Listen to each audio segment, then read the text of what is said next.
Ce soir, l'émission Investigation diffuse une enquête sur les méthodes de la diplomatie marocaine sur le sol belge, notamment pour défendre son point de vue dans le dossier du Sahara occidental.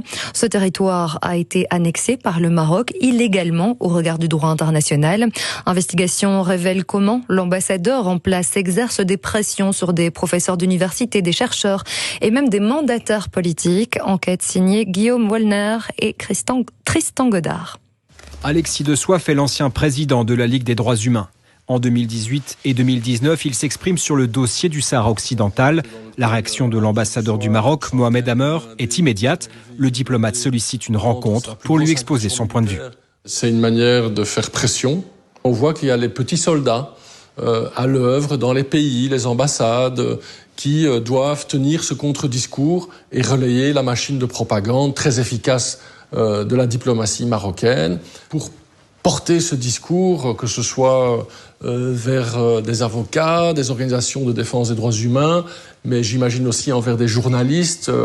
Nous avons récolté d'autres témoignages similaires. Hors micro, un mandataire politique confie même avoir été menacé de retombées électorales par Mohamed Amer lui-même, des accusations balayées par Stanislas Eskenazi, son avocat.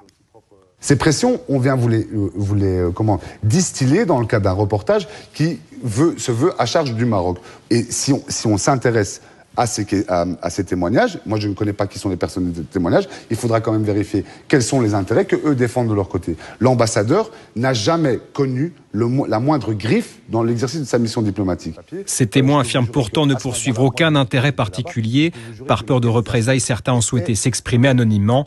Recontacté, le mandataire politique confirme les menaces proférées par l'ambassadeur à son encontre. La Belgique sous influence, c'est une enquête à découvrir en télé ce soir sur la 1 à 20h20 dans l'émission Investigation.